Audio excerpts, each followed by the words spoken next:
Discovery in cancer medicine could give prostate cancer patients up to an additional 2 years of life. The Stampede trial, which is being published today in The Lancet, has assessed the use of a drug which can prevent tumour regrowth when combined with hormone therapy or radiotherapy. Nearly 20,000 people are living with prostate cancer in Wales, with an additional 2,500 being diagnosed each year.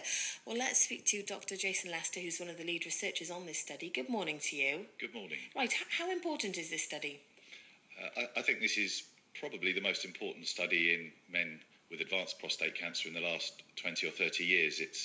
It's really changed the treatment paradigm for men with advanced prostate cancer, and I think is a huge step forward. Right, explain then a bit more about how this drug is used. Well, we know that men with aggressive or advanced prostate cancer respond very well to hormone treatment, and hormone treatment has been used for many years very successfully to treat men with advanced prostate cancer. What the Stampede trial tells us is that if we use chemotherapy up front, in other words, when men start hormone treatment, it's very effective. And those men recruited into the Stampede trial who were given hormones plus chemotherapy lived nearly 2 years longer than those men given hormone treatment alone. So quite profound results. And as you said, in terms of how it works, it prevents the regrowth of the tumour. So keeping it either at its size or, keeping it, well, if it's gone, it's gone. Is that how it works? Well, certainly for men with advanced prostate cancer at the moment, we don't think that giving chemotherapy like this is going to cure the cancer. But what it will do is control the cancer for a longer period of time. And we think that longer period of control is what translates into longer life for this group of men. And in terms of the study, a lot of Welsh patients took part in this. They did, yes.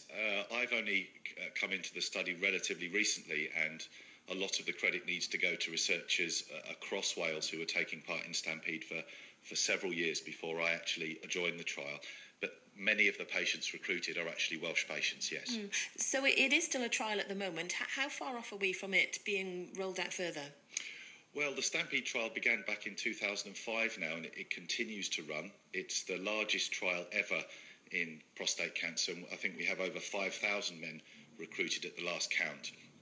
And the aim of the trial is to try and prevent that tumour regrowth by adding other treatments into hormone treatment at the time men are first diagnosed with aggressive or advanced metastatic prostate cancer.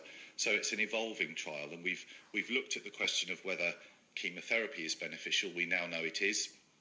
That aspect of the trial has now closed, and there are other newer treatments that we're now looking at trialling to see whether or not they will provide additional benefit for men with advanced prostate cancer.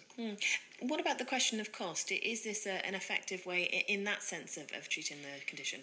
Well, I suspect, Nellie, this is not ever going to be a treatment that's assessed by NICE or any of the regulatory authorities that look at cost effectiveness, but docetaxel chemotherapy actually is a very cheap drug to give.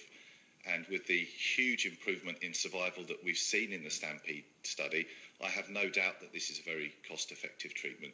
There will be issues for us in the NHS. Clearly, if we're treating a lot more men with chemotherapy, then we need more resources to deliver that treatment. And at Velindre, we've estimated that anything up to 250 additional men will require treatment like this. So there will be a resource implication for us in the NHS, yes. OK, good to talk to you. Thank you. Dr. Jason Lester there telling us about that trial for prostate cancer patients. Now,